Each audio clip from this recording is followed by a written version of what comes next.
Molly here from Amiable Acres. Today we are going to learn about shearer setup. So first of all, this is what I use. Oster 3-inch head shearing machine, Shearmaster. So I prefer to use, for most sheep, the 13-tooth flare comb. And so you'll just, when you're setting it up, you put your comb in there.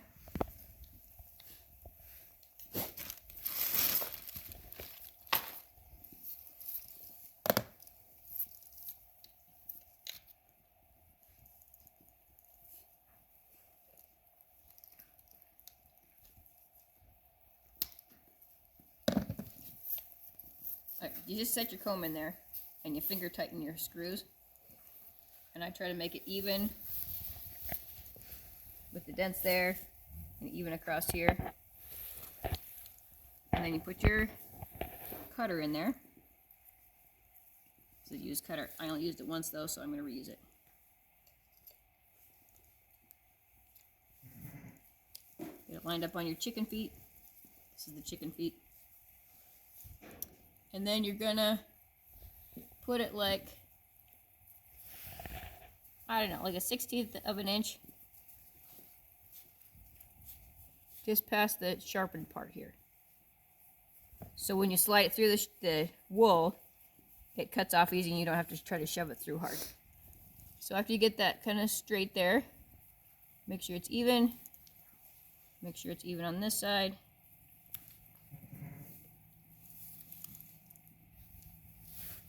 Right where you want it. Then you tighten it up.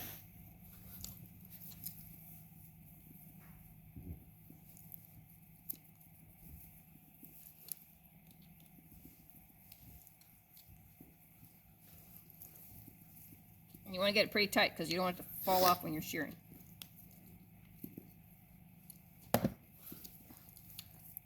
And then when you tighten down the top part,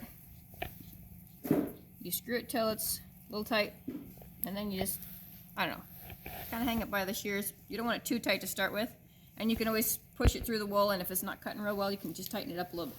Just go slowly because you don't want to do it too fast, otherwise you'll wear it down too fast and it'll get too hot and it won't cut as well.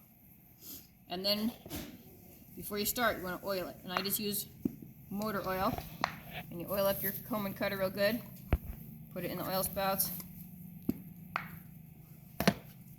then you're ready to go. So there's different kinds of combs and cutters. This is the 13-tooth straight comb, and these work good for just shearing average sheep too, but I prefer the flare tooth because you can get a bigger bite of wool, so you can go a little faster. But this is what I started out with before it was what came on my shears. And then there's also the 20-tooth comb. And I like to use these for shearing alpacas and goats because alpacas and goats don't heal as quickly as sheep because they don't have lanolin if you cut them. And so you don't cut them as easy with the 20-tooth comb. And then they would use just the regular cutter as well. So that's it for today.